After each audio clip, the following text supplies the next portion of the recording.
Welcome to the Coach's Corner, part of the Iron Sharpening Iron universe. I'm your host, Davina Lyons, also known as Mama Lyons, and this is where real conversations meet real growth. Here we explore what it means to rise through reflection, resilience, and purpose. One story, one insight, one breakthrough at a time.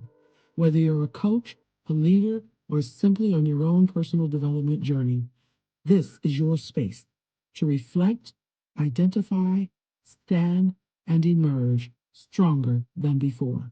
So grab your notebook, take a deep breath, and let's rise together right here in the Coach's Corner.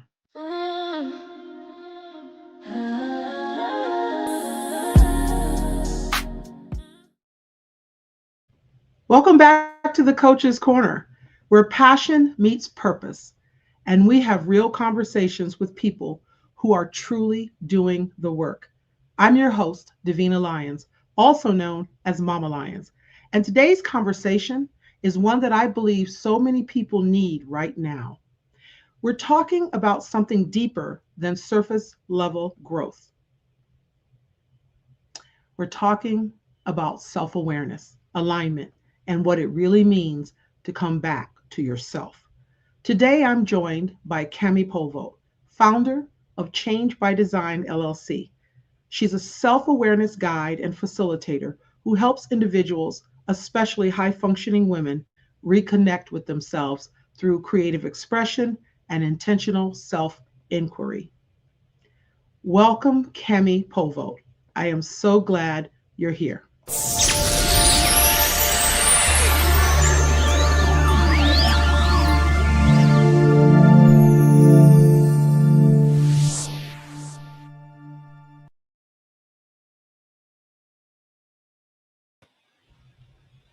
Hey, Kami, how are you? Pretty good. How about you? Fantastic. Good. Fantastic. We're here, we're doing this, we've tried, and finally we get to do this. Yep. Yep. But you and I are not new to this, right? We've been co-hosting and we've done this before in the mindful exchange. Yes. So we get to come together again. I'm so excited.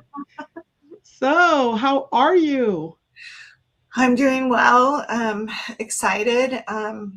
This coming week is going to be an exciting week for me with a lot of personal changes. I Good. won't go into detail, but Well, good, good. As long as I hear that it's going to be exciting, that's all that matters. yeah. So let's just get into this, Cami. I've been looking forward to this interview. For someone hearing this for the first time, what is creative self awareness and why does it matter right now? Yeah. So, creative self awareness, I call it a practice. It's a practice of getting to know yourself through intuitive, creative self expression.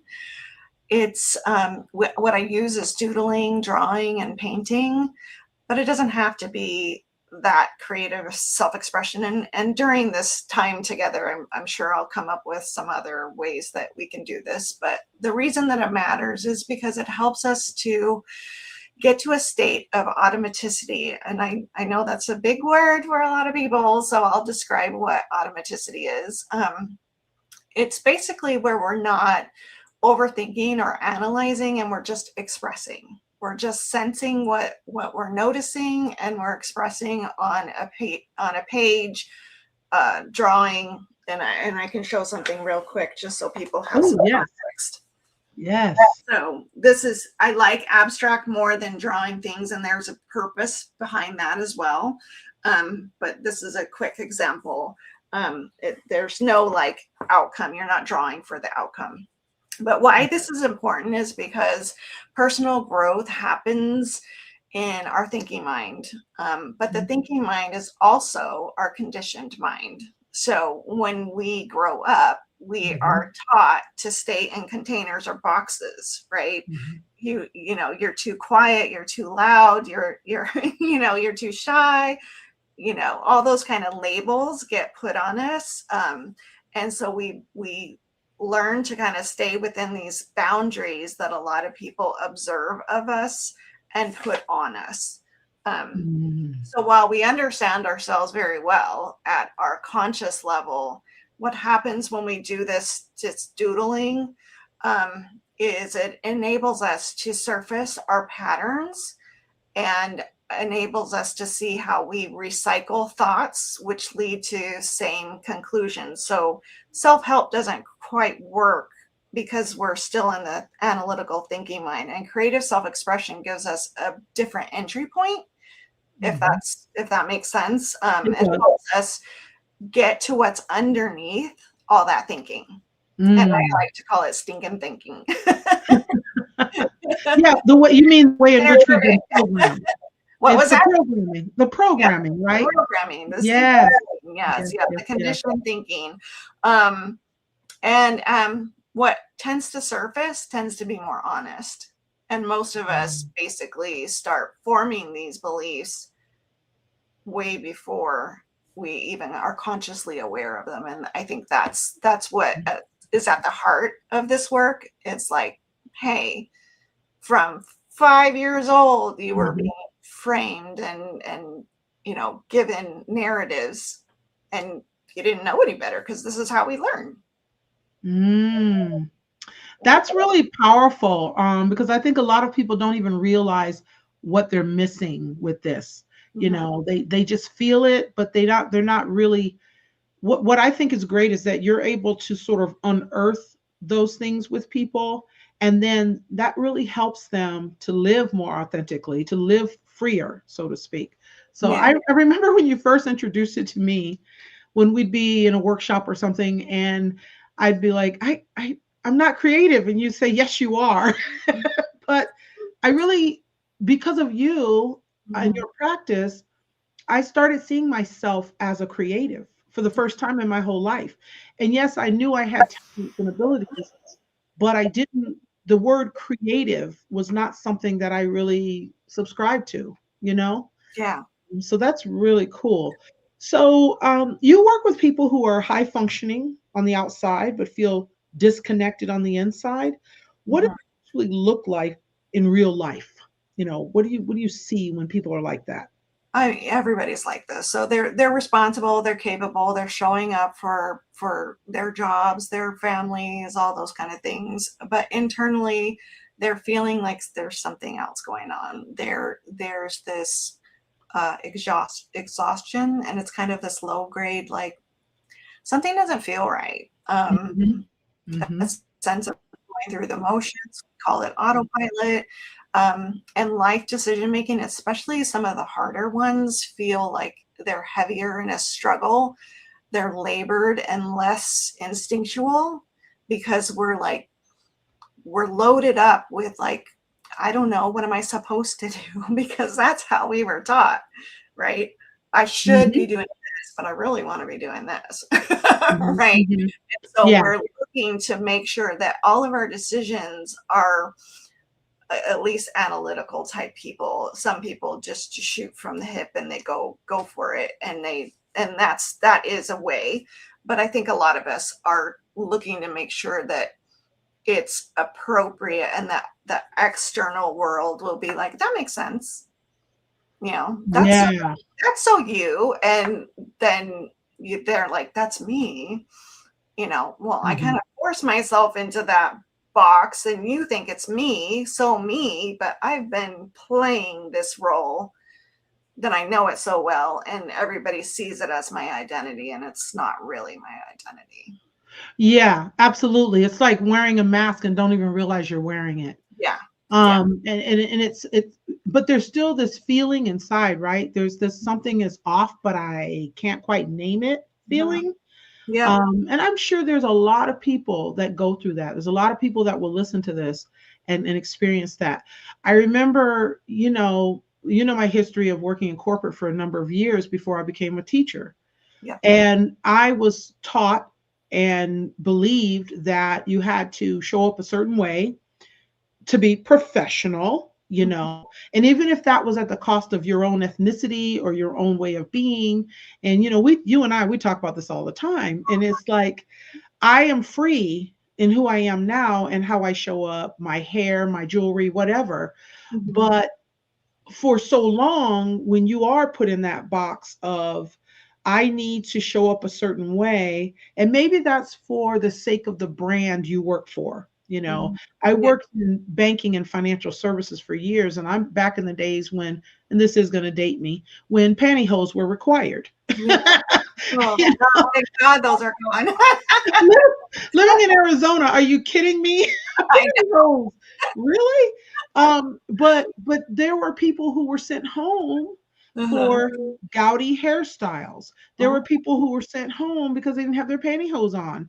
You Mhm. know, things like that. That you're right. Those things really sort of embed in who you are, and you start to believe that that's what it's supposed to be for the sake of who you really are. Yeah. And that, you know, working with you over the years, and working with people that got me to see how important it was to just be my authentic self, and to emerge happier. Well, that was a process. Yeah. So your practice to me is amazing because it helps people sort of unlock and slowly release through imagery, correct? Yeah. Yeah, Yeah. I love that. I love And that. it's imagery in the mind, but what happens is it's not like you're drawing a portraiture of your future self or a Right. different version of yourself. It's just to get to, it's neuroscience.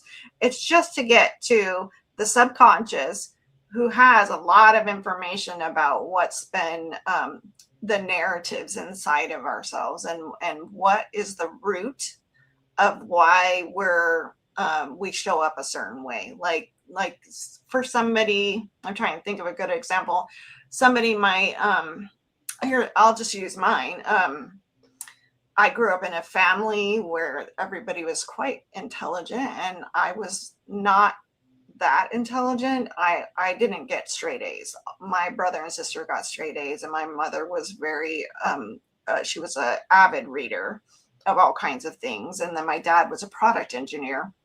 So I thought, I don't even fit into this family. Are you sure I'm not adopted? Right? I actually thought that, even though I look exactly like my mom and dad. Yeah. um, I really had a period where I'm like, I must be adopted because I'm just not wired the same as everyone else in this family. And I thought I wasn't smart. And I Really? put myself in that box for a really long time. And yeah, so it eventually dissipated, but it still rears its ugly head sometimes in very interesting ways, mostly when people start to talk about topics that I don't care about. So Right. like, yeah, I don't want to talk about that. Let's move Yeah. on. Yeah, right. But the key words there is you don't want to talk about them. That's just not an interest of yours. I'm Yeah, the same way. yeah. Yeah. But others are taught to, we, a society, are taught in our education, if you don't know the 52 states, if you don't know the elements, right? The periodic tables, all that stuff. If you don't know those things, you're dumb. And I'm like, no, I'm not. I just Right. don't care about that Right. stuff. Right. And Uh, as a middle school teacher, I see a lot of kids that don't care about it real time. So I know exactly what you mean. yeah. But when you bring up something and you're teaching, like right now, I'm teaching Civil War, Mhm. they light up. They're so interested in that period of history. They can make so many connections. But you're right, the periodic table, heck, I don't know the periodic table. Yeah. There's a lot of things I don't know. I just don't care to think about it. Yeah. um, and I'm definitely, one of those that avoids math, but that's another story. But those are, so our way of being is systemic conditioning, right? It's systematic conditioning from society, from our environment, our how we've grown up, all those good things. So how does that shape people's identity without them even realizing it? Can you talk about that for a little bit? Yeah, they're invisible scripts. Mhm.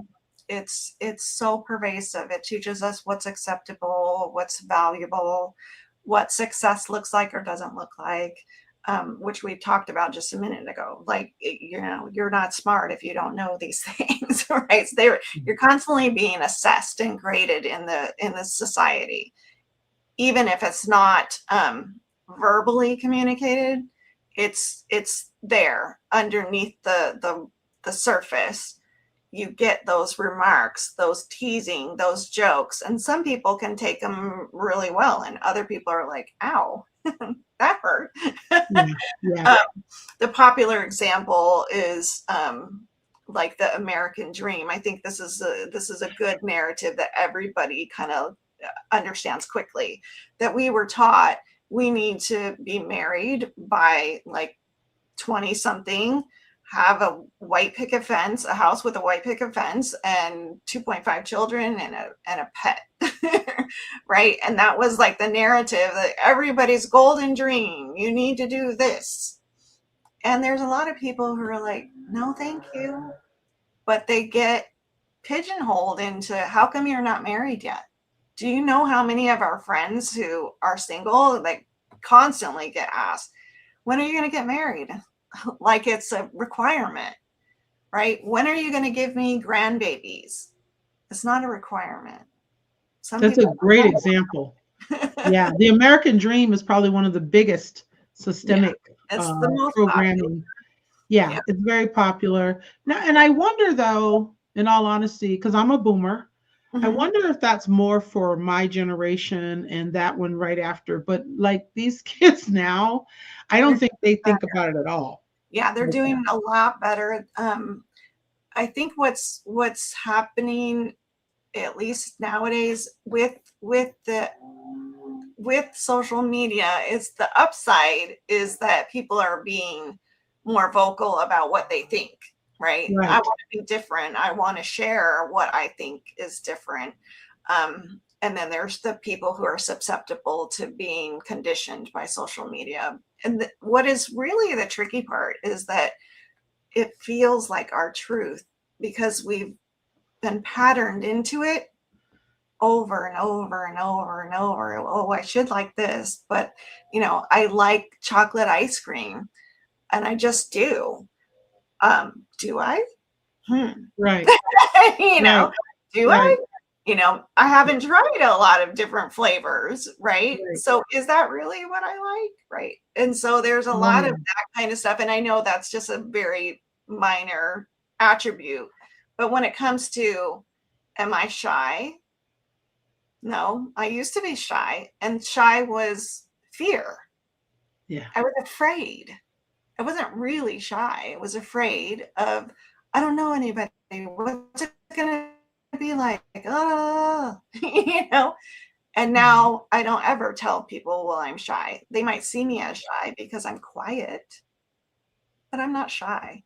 I'm able to talk to anybody at any point in time, and it's not a problem for me. I don't shy away from things.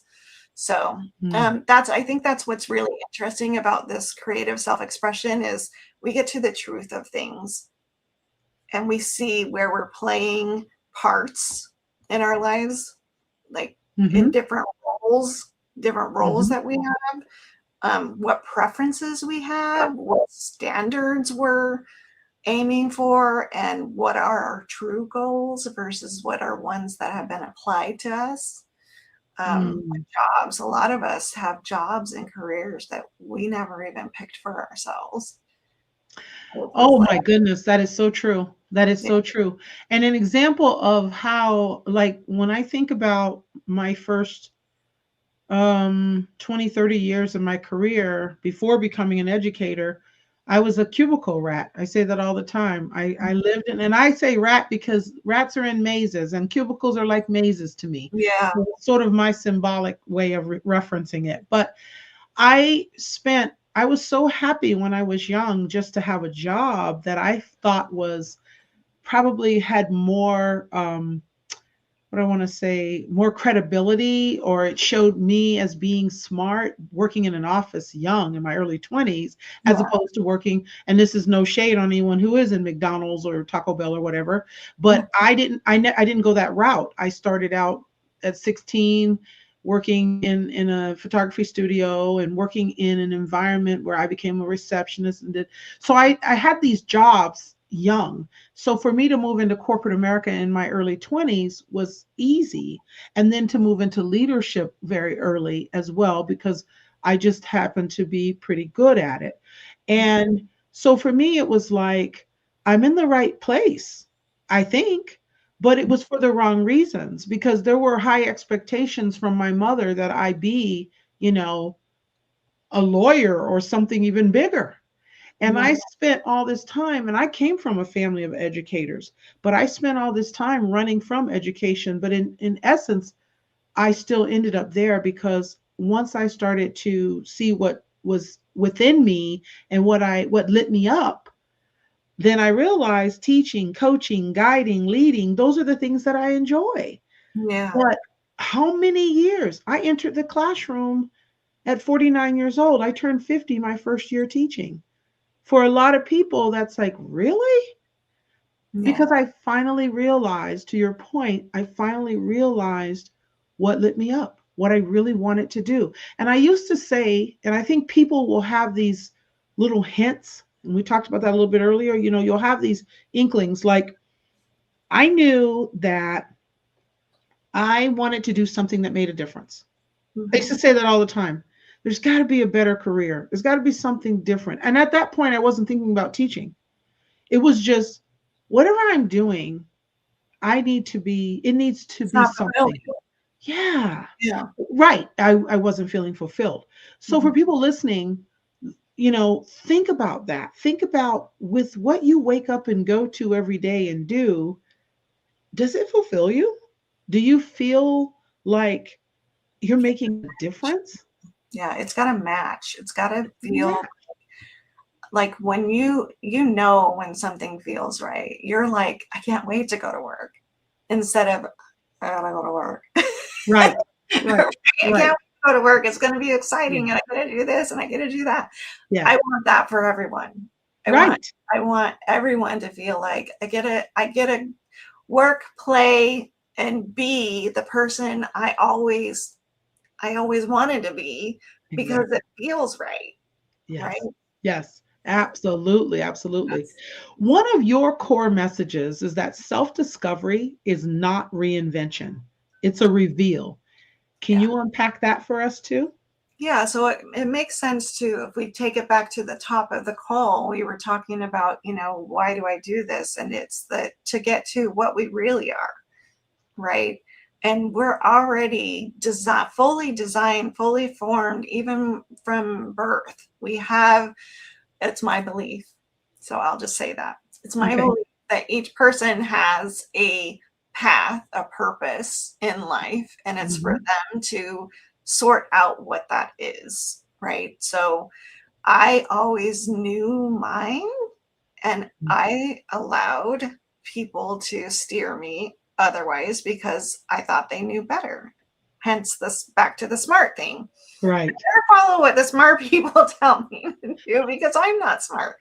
And that was my narrative. I'm not smart for a really long time. Now it's not that. But the core message behind the self-discovery not being reinvention is because you are fully formed. You do have really a set of tool sets and talents and skills that come natural to you. Doesn't mean you can't veer and try something else, but Mhm.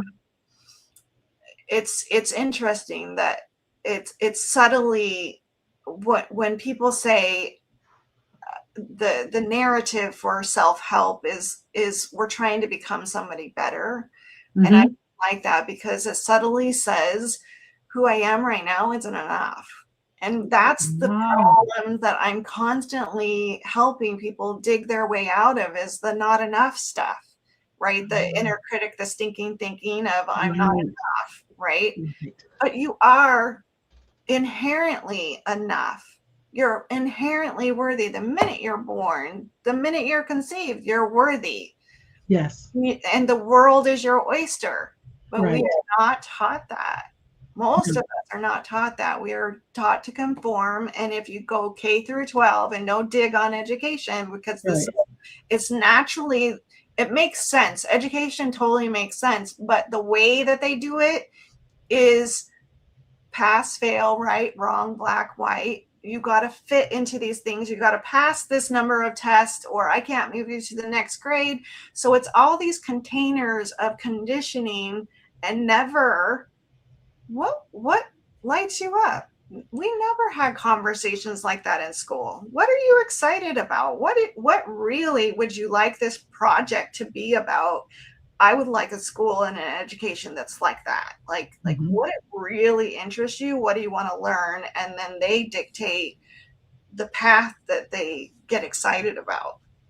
Yeah, and even though I am a part of that public school system, I still, because I have this knowledge, I do talk to my kids that way. And Cool. because I talk to them that way, I think that endears them to me even more.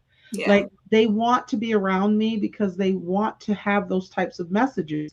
And that's only because I have this knowledge. But the average teacher is just concerned with the reading, writing, arithmetic, and check the box of let's teach the lessons because that's what you're hired to do. Yes. But at the same time, it's such a fine, because there is a bigger system talking about systemic. There's a bigger system that says this is the way you educate young people, and this is the expectations. Unless your family puts you in a private school or a different type of setup, homeschool or micro school or whatever, then there is a system that we have to follow. And for some kiddos, they don't always feel like they fit in that system. And I understand that, and I'm compassionate about that.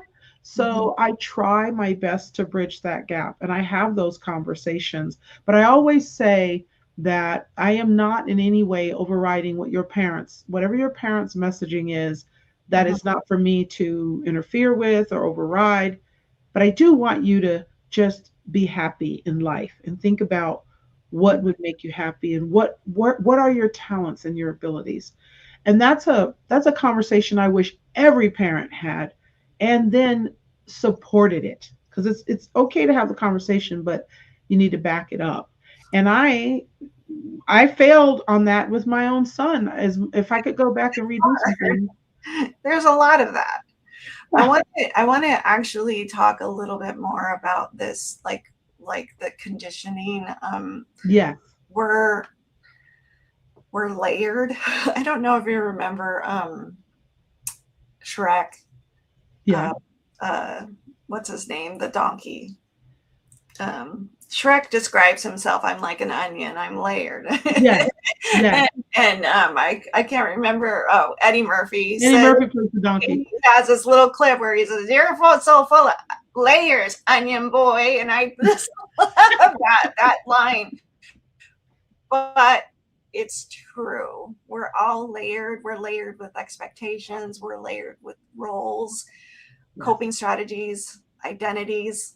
And I love to talk about identities, because a lot of women, especially, and I do think men, but because I'm a woman, I identify better and easier with women's roles. But the caregiver, the nurturer, the chef, if you work outside of the home, you've got your role outside of the home. If all the different types of roles that we have is really interesting, and building up our layers. It's not that we're not caregiving, it's that sometimes it usurps our entire identity.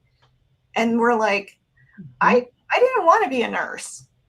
I ended up being a nurse because I was told I needed to caregive, and my mother was a nurse, and her mother before that was a nurse, and it's just kind of a lineage, and the person's going, I really don't want to be a nurse. Yeah. So I think that it's important to understand that it's not a reinvention. It's not putting the stuff on you and like a uniform and saying, this is now you. It's for you to discern.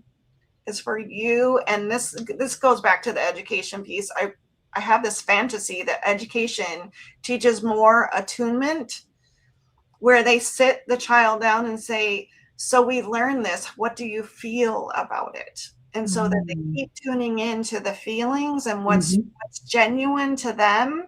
and not dismissing whatever comes up for them, not dismissing it and putting it into a, well, you should think about it this way. And right then and there, the word should, it's like, who said you have to think about it that way? Let the child, the student, be the divergent, incredibly imaginative thinker that they are, because it's going to serve not only them better, but our society better, because Absolutely. now we're given permission on a regular basis to innovate and to be imaginative about solving a lot of our world problems. Right now, we get conditioned for how many years to no, this is how you do the thing. And so it's hard to stop. What happens to people is they're like, I want to be innovative. I want to create something that's different than what we were taught. But every time I try to go there, something in the brain says, I can't go there because this philosophy or this study says that it doesn't work that way. Right. And they stop themselves from actually experimenting on how that might be wrong. Right. That is so true. That is so true. And as you mentioned layers, layers in the onion, and how I think socioeconomics also plays a big part in it, because survival and feeling like, and I think a lot of parents direct their children because they want them to live better than they lived, and financially, especially financially. And so I know when I was younger, my mom said lawyer because she felt like I had the communication skills. You're going to be a lawyer. My concept of a lawyer was not, once I got old enough to even understand what lawyers do, I'm like, no, that's not. If it was all courtroom, but right. It's like a minuscule part of their world is the courtroom part. Yeah. It's the Perry Mason episodes that made her think I'd be a good lawyer. That's fun. Yeah. Well, No. what's interesting is we're carrying all that stuff. So what my process does is say, do you want to carry it? It asks my clients the question, do you want to hold or carry this? And if still, it's up to you. I'm never the person in opposite them going, you need to drop all these things. No, it's questions. The whole thing is question after question after question, so that they can discern for themselves what feels right for them, or good. I like to say good more than right, because I'm trying to remove my language of right, wrong, vernacular. Speaking of language, you mentioned there's a crisis in language. So how do the words we use actually shape our thinking and our reality? Yeah, this is just recent. So 2025 is when I started to go, oh crap. I started to listen to how I speak, and I was like, wow, I'm like, the energy of all these things that I say is so effed up. And I basically, I'll say something like, I'm overwhelmed, or I feel stuck. I feel stuck is fine. But I'm stuck.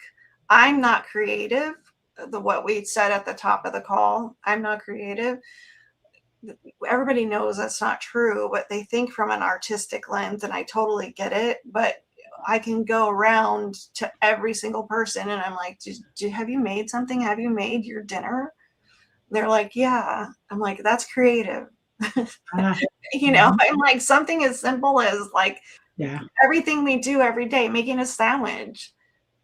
Anything you make, create, plan, all that is creative. So, but anyway, our brain, it starts to organize around those things, those words, like I'm overwhelmed, and so it's kind of like we sink into it, like I'm overwhelmed, right? And you see people's body language, and they're like, I'm so overwhelmed, I'm exhausted. And, I'm not saying that it's not true, but if you shift the narrative and shift your language, I'm noticing I'm exhausted.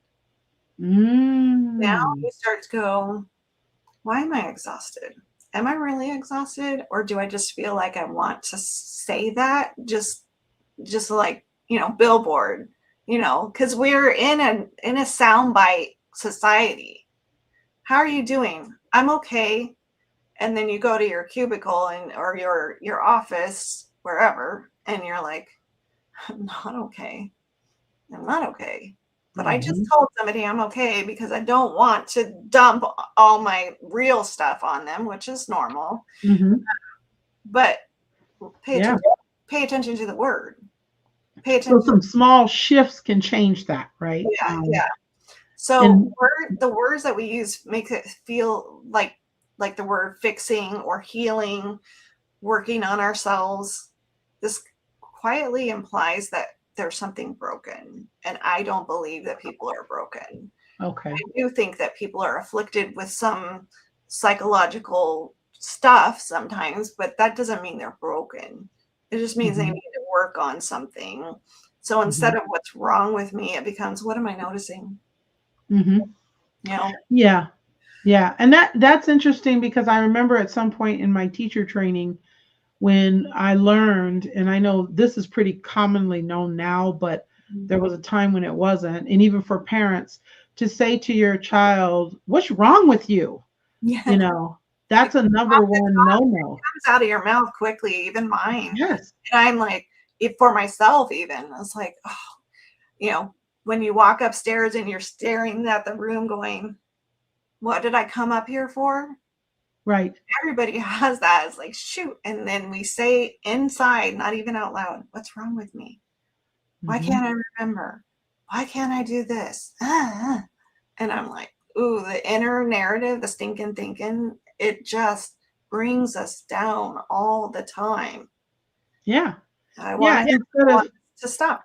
Asking, what am I experiencing, or what is going on right now, which is a better, what's happening. Like I learned to say in that situation, what's going on with my memory? Or to be more conscious of what, it's like earlier today, I could not think of the password for our Wi-Fi for nothing. And it is the most simple thing, but I could not think of it. And I sat in that for a long time. And it was everything I could to not criticize myself in that, but I kept thinking, how can I associate something to remember it? And I finally did remember it. But we have those moments because our brains can only handle so much, and we put so much in. So much in. I mean, the hard drive has to fill at some point. So much going on.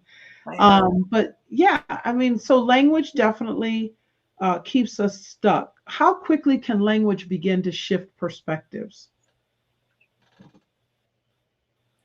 For me, it's an ongoing process. I don't have a timing for it, but it definitely lightens my energy.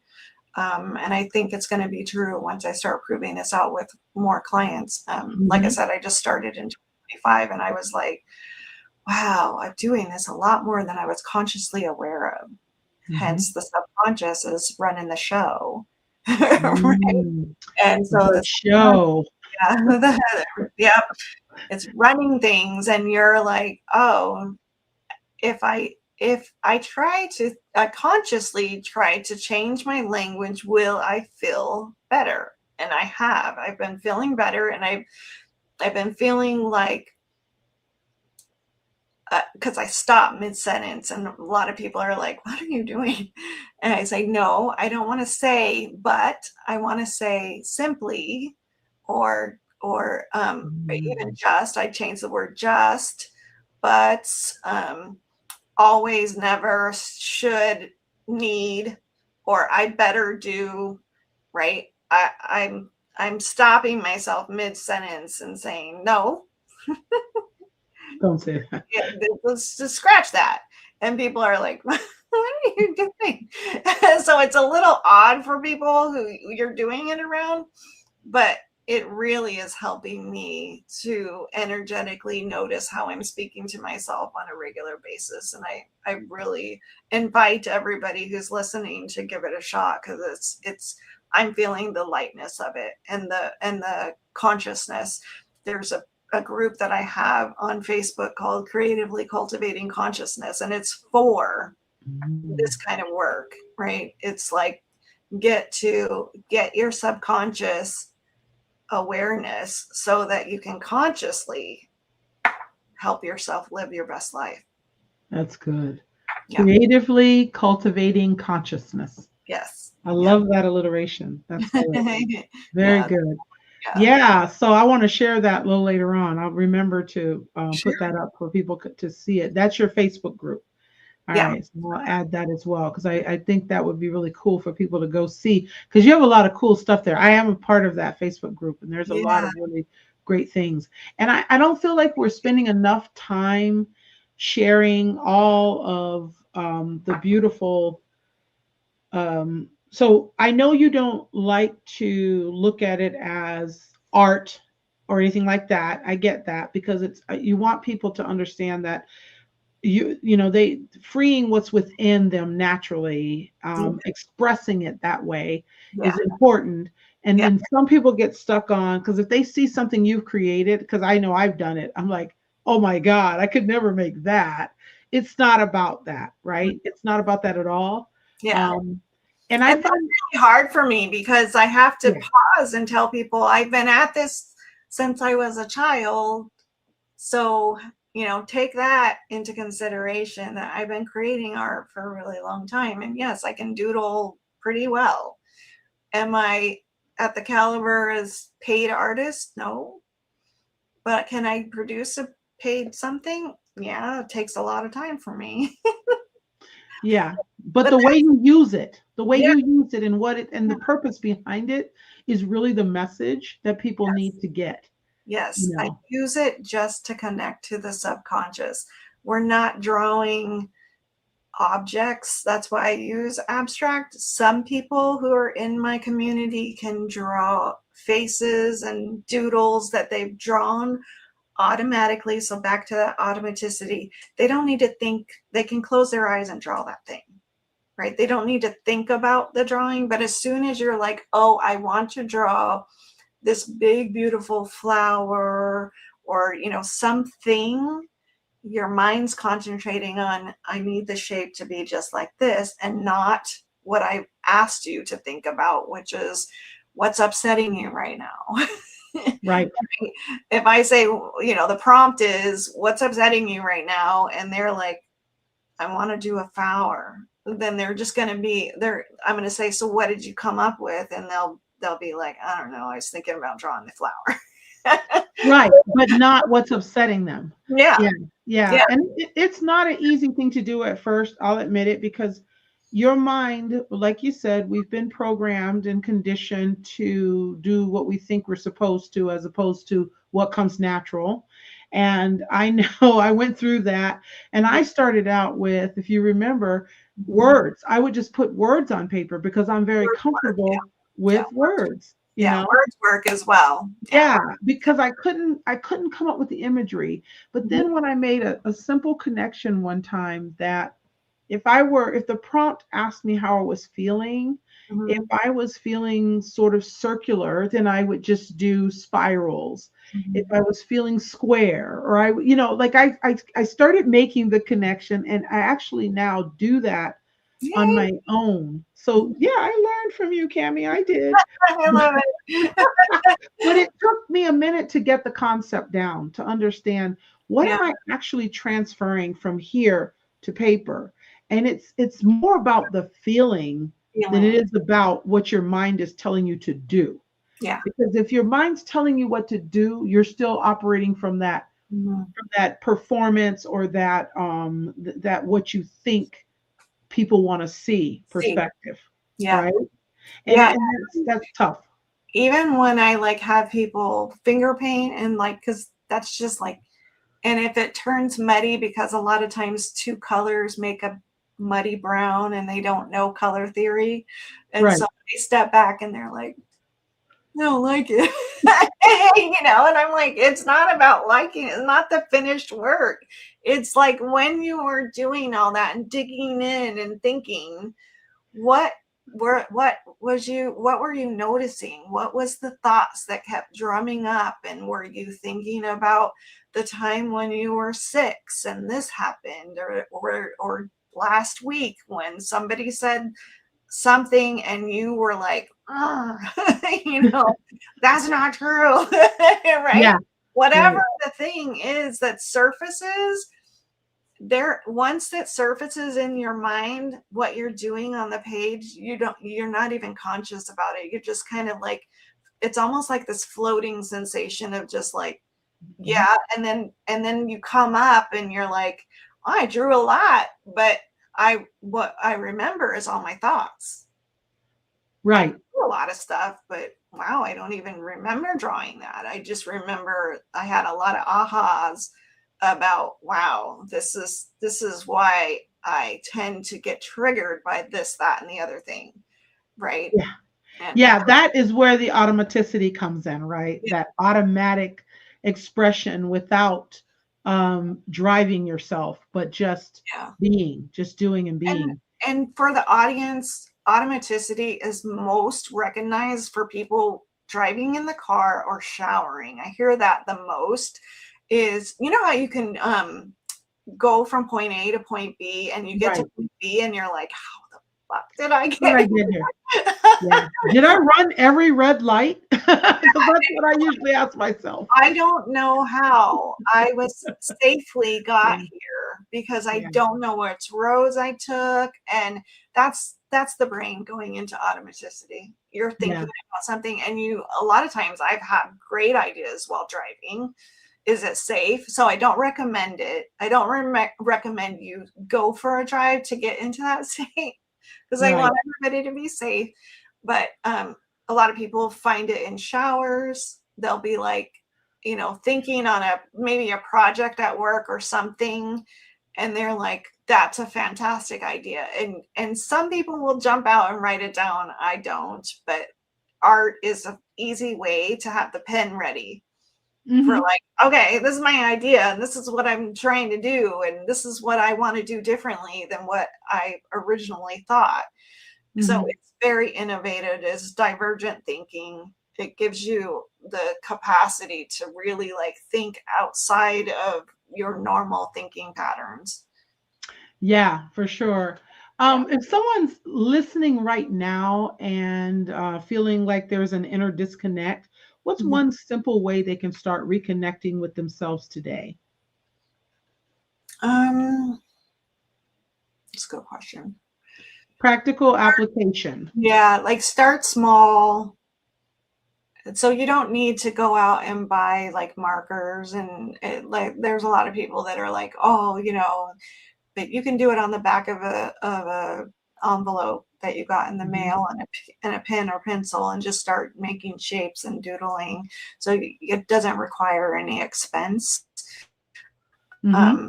Working with me, I usually supply everybody with supplies, paper and pens and markers and paints and stuff.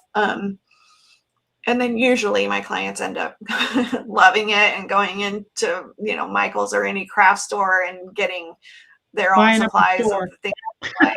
Buying up, yeah, because it That's is what I quite fun. did.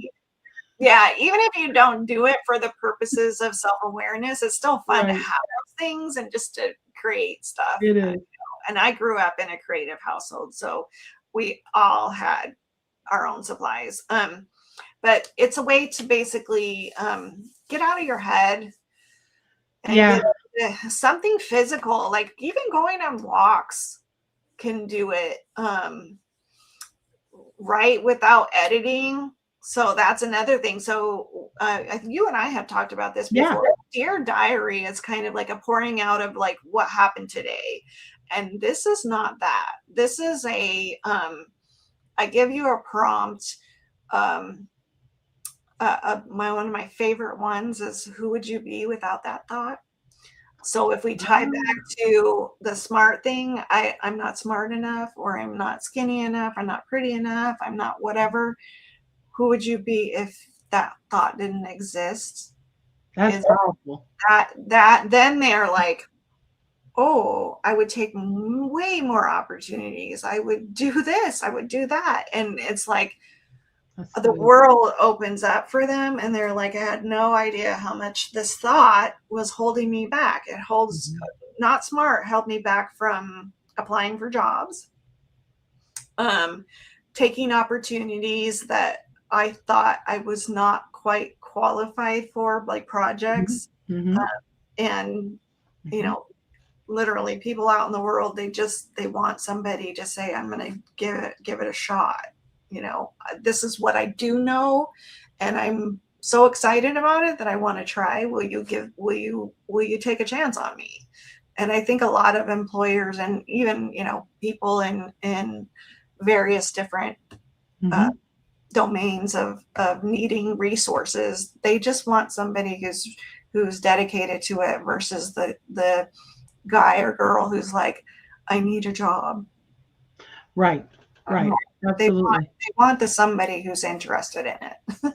Yeah, I actually posted something recently about, I think in LinkedIn, about people taking chances of doing things that they're not qualified to do, or at least on paper. But I forget, it was a shorter meme than that. But basically, a lot of people really, it resonated with a lot of people, and they commented on it, and it's because, you know, when I look back at my life, I think just about every opportunity that I've had, I wasn't qualified for. Yeah.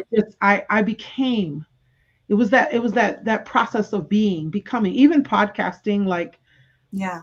I'm doing it and I enjoy it. And no, I have no professional training, and maybe you can tell that, maybe you can't, but I'm just doing it. Yeah. Yeah. And that's what I do like about today's society. Back to what we were saying a little bit ago, is that people are taking more chances now because they want to be seen. Yes. But do you want to be seen for you, or do you want to be seen for a posturing person? Are you playing pretend in front of the camera? No. Right? Are you playing pretend on your post? Right? Do you really feel the way that you post about? You know, you're taking those selfies, and then you go home and go, I portrayed myself as a jet setter and I'm broke. Right. Yeah. That's one of the biggest marketing tools, I guess. Yeah. Because that's what's happening a lot. Yeah. So back to what you asked me, because I realized I kind of just skimmed over it. I have a way of stream of consciousness. That's okay. So write without editing. So don't scratch out, you know, whatever the thought is, write it down. Doodle without trying to make it look like something. So back to what we were saying.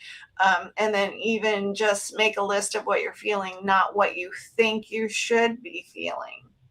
That's hard, because we have been indoctrinated into, I should be happy, you know. I should, you know, I'm doing this, that, and the other thing, and I know my parents or my professor or somebody out there is going to be so proud of me, but I feel drained. I don't even want to do it. Right. I don't even want to do it. Yeah. I'm doing it because everybody's expecting me to do it, but I'm not feeling it, and I got to do it for XYZ reasons. Right. Yeah. You know, I know we mentioned your Facebook community. How does being in a community or shared space deepen the self-awareness process compared to being alone and doing it? This is one of my favorite parts. This is the real big epiphany that got me into this work. Was not one, I naturally just did it and thought everybody did this creative self-awareness. I really thought everybody did it. But what I learned is, and you and I have talked about this on Mindful Exchange, is the self-help industry, we read it from the perspective of the stinking thinking. And so we will read all kinds of self-help. We'll listen to programming, even this podcast, and say, I don't have that problem, right? I don't have that. That's not for me. And we tend to, what's the word? There's a word where we filter. We filter out what we feel is true for us. And I'm begging everybody's stop with the filtering and answer the question anyway, because when you keep answering these questions, you start to realize, oh, and that's why I love people to work with me, because I actually have a lot of good questions that jolt them from writing what they're supposed to write. What they feel like is the right answer, right? And it's not a right, wrong. It is. Yeah.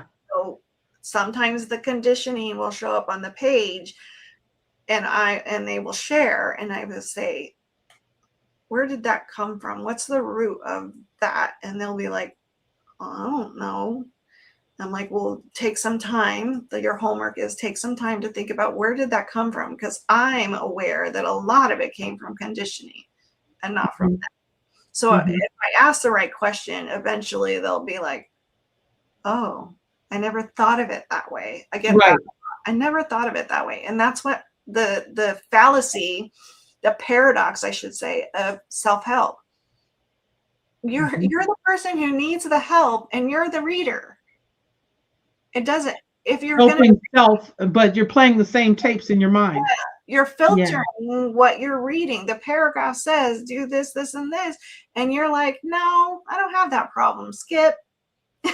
and I was like, no, don't skip, because give it a try, because it might still be there. You just haven't, it's a minuscule part of your world, maybe, that it's surfacing, the issue that you're encountering is surfacing. Don't dismiss it blindly, because that's the conditioning. Right.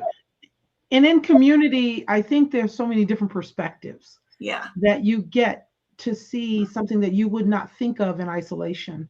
Yes. And I know that for me, being in the different communities that I've been in, and some I've led, some I'm a participant, I have learned so much. Even if what I thought I knew, it's like there's always this aha. Oh, wow. Okay, I didn't think about it that way. So I definitely believe perspectives is a big part of it as well. And then it's you bring up people feeling seen and heard. It's also a part of that, and that given that opportunity in a community, that's super, super important. So I don't want to forget this, because I think this is something that you've said, you've shared, that, you had to overcome shyness, or at least being the perception of shyness, right? So how did your self-awareness help you move through that and then use it as a strength in what you're doing now? Yeah, it's interesting. So eventually I questioned the label, and I questioned it early on. I was shy, but it wasn't a personality trait. It was I'm scared. I'm scared of going into the unknown. It's like like everything was foreign when I was little, and I was the kid who hid behind my mom's skirt. What's going on? And I was curious from behind her. And then as soon as I got into school, I eventually started to befriend people, but I had an approach, which I think a lot of people do, and it's the people pleasing approach to getting used to interacting with other people. And I would bring baked goods from home and share with the classmates. And so they were like, you're the girl who does this. And I was fine with that. I was like, okay, I don't care if that's my identity. I'm 10 years old, right? Right. No thoughts of identity. It's just like, I'm just glad you like my cookies. I'm glad you're talking to me. I'm glad you know me as something, other than my name and I sit 2 seats away from you. I wanted the people connection. I wanted to be connected with people and to have friends. And so I did that through coming to school with plying them with things. Wow. In all the years I've known you, I didn't know that. That's that's really cool. I was a maker of all kinds of stuff. My creativity, like my mom, she worked in craft stores my whole childhood. And so we always, like, all the projects, adult coloring books, I did those when I was 10. Oh, wow. So I'm like sitting there going, why is this a thing? You know, Uh-huh. been there, done that. Not being snobby, but it was just kind of like, You'd already done it. Yeah. I've been doing this for a really long time, and now Yeah. it blew up. Yeah. I think Yeah. in the 2000, no, the 90s was it? I think it was the Yeah. 90s that it blew up. But yeah. So I was definitely a people pleaser for quite some time. Let me show you what I can do. I was Right. that I was that girl. You were that girl, and you gained your attention in that way. Yeah, Yeah. attention that way, and it wasn't for attention, it was for soothing my anxiety over I want them to see me, I want them to know me, and I want to know them. But how do I do that? Because it's so scary saying, "Hi, I'm Kami." It's easier to say, "Hi, I'm Kami, and I have some cookies." Would you like a cookie? You know, it was easier for me to do it that way and, give Yeah. with something. And then over time, the gifting went away. I think I stopped in junior high, I stopped making things because it was harder. But yeah, but I was in my locker at junior high. I used to always have stuff, and people would come in droves. What do you have this week? Well, you know what's interesting? I see a parallel a little bit with that and how Yeah. when I met you, I think you shifted from giving things to giving information, for Yeah. being helpful, Yes. for showing up and advocating. Because I remember when we first met in a women's group, you were advocating for me to get a client, Yeah. someone that you thought would be a good fit for me. So Yeah. I think, and I just had this epiphany, Kami, that that's just how you transformed, but that's Mhm. still your gift in showing up with something Yeah. to help someone else. I don't like selling, but Right, I don't mind selling somebody on something else, some right, inanimate object or even a person. Like right. selling myself, I got it. I got it. I I got do it. not like that at all. I got it. I cannot believe we have hit an hour. This conversation, this is like the old days in the coffee shop. I know. I can't believe this, but I have one more question that I think is really important to our listeners. Mhm. And then I'll put some information on the screen as well. And I don't want you to go away. But if someone truly begins to live with intention and self awareness, Mhm. what changes can they expect to see over time? The biggest thing is clarity. Okay. Things start to get quieter. Anxiousness slows down, right? It gets more palatable, if not go away entirely. They're able to make decisions with less internal conflict. Should I? Mhm. Should I? No, no, all that goes Mhm. away because you're not operating from shoulds anymore. Mm. Clients stop outsourcing their life path. So that's a big one. I went into Mm. a career path that my dad thought it was better for me. I had a great career path. I loved it, but I Mhm. outsourced I knew what I wanted coming out of high school, and I allowed my parents to tell me no. Right. I didn't battle them. I didn't say how come or anything. I was like, okay, you know better. Yeah. I went through it and I loved my career. I have no bad or ill will towards that experience because I love experiences. Um, but that's what's going to happen for people is that they're going to be like, oh, you know, this I might be in a career that sort of lights me up, but what parts of it lights me up?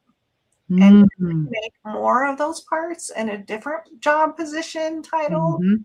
right? Mhm. They start to get creative and go, I really like this part, Yeah.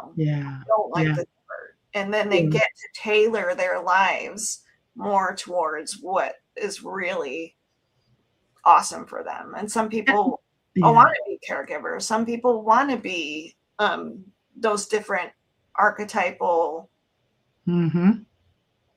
attributes. Yeah. Yeah. And I think at the end of the day, if I had to summarize what I'm hearing from you, Mhm. is that designing your life with intention versus reacting to life as it happens. Yeah.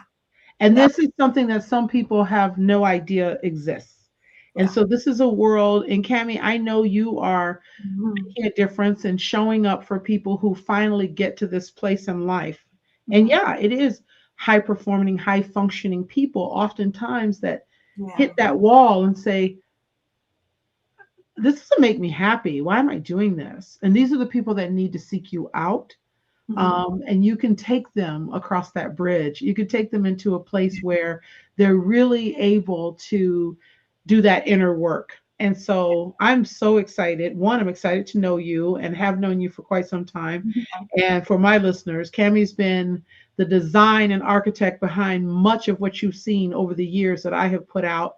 She has been amazing because Change by Design. I mean, visual designs by Kami. I mean, there's so much more to Kami, and she's just been an excellent friend as well. So I'm very, very, very pleased to have this time. I'm going to share on the screen just how they can reach you. I'll put your information up real quick because I think that's important.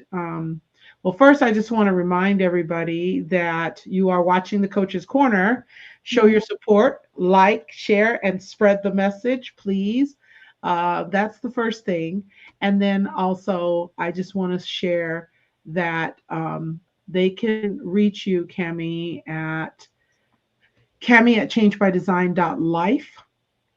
And then earlier you mentioned your Facebook group, and I didn't put that in. So let's see if I can put that in real quick because I think sometimes people have to see something. Yeah. Well, that's very visual. Yeah. Yeah. Creatively, say it again. Cultivating. Thank you. Cultivating consciousness. Yeah. Creatively cultivating consciousness. Bringing the subconscious up to the conscious so that we can fill our time and space with less doing and more being. Now, on Facebook, if they search that up, it'll come up as your page, or is there a smaller handle? Or yeah, it's that whole thing. It's that whole thing. Okay, long. It's like a lot of characters. It's okay. It's okay. There it is. Let's let that run. And I hope I spelled everything right. Yeah. Creatively cultivating consciousness. Yeah. Yeah. The teacher in me loves to call out that that's a great alliteration. Yeah. I just love it. Yeah. So for my listeners, thank you again for showing up for whether this is you're live with us now and you've commented, and I thank you, those who have commented. And anyone who watches this in the future as a replay, please check in and check out Kami and what she's doing on Facebook and send her an email. And if you have questions, the email is perfect. If you have questions about the practice of what she's doing and would like to know more about it, she definitely would get that information out to you. So once again, Kami, hang in there. Don't leave. I want to talk to you backstage, but unfortunately, we're at an hour and I have to go. Yeah. Until next week. All right. Next week will be Voices of Resilience, and then we'll take it from there. So, all right.